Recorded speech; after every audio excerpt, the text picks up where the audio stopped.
चलो ये वाला हम लोग समझते हैं मानव उत्सर्जन तंत्र। ब्लड का जीवन काल कितना होता है? 120 दिन।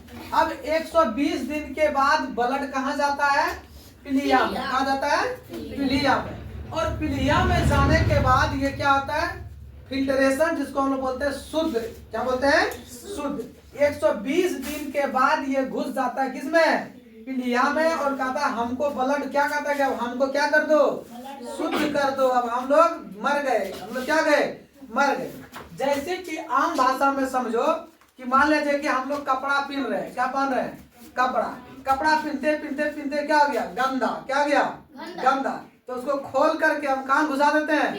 अब कहाँ घुसा देते हैं जी? सरफ में। कहाँ घुसा देते हैं? सरफ में। सरफ में डालते हैं, देखता है कितना गंदगी निकल जाता है। निकल जाता है ना?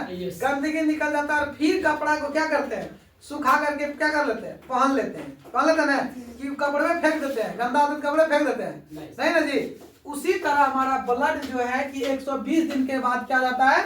मर जाता है। और मरने के बाद कहाँ घुस जाता है? पिलिया में घुस जाता है। और पिलिया में घुसने के बाद वो क्या हो जाता है? फिर सही होकर के बाहर निकल करके फिर वो जीवन काल 120 दिन तक चलाता है। ऐसा नहीं है कि वो मर गया तो हम लोग उसको क्या कर देते हैं? फेंक देते हैं, हाथ चीर के निकालो जी, मर गया 120 दिन के बाद।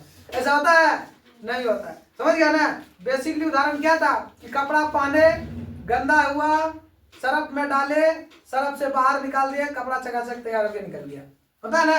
तो यही याद रखना। तो यानी कि कहा जाता है कि ब्लड का आत्महत्या की थैली किसको कहते हैं? किसको कहते हैं? पिलिया को। किसको कहते हैं? पिलिया को। अब समझ में आ गया कि सबको आत्महत्या की थैली यानी रक्त की आत्महत्या की थैली किसे कहते हैं? पिलिया को। ब्लड फिल्ट्रेशन कहाँ आता है? पिलिया में। ब्लड 120 दिन के बाद कहाँ घुसता है? पिलिया में। ठीक है, कोई दिक्कत? ब्लड का जीवन काल 120 दिन। यहाँ तक समझ में आ गया? चलो बढ़ते हैं।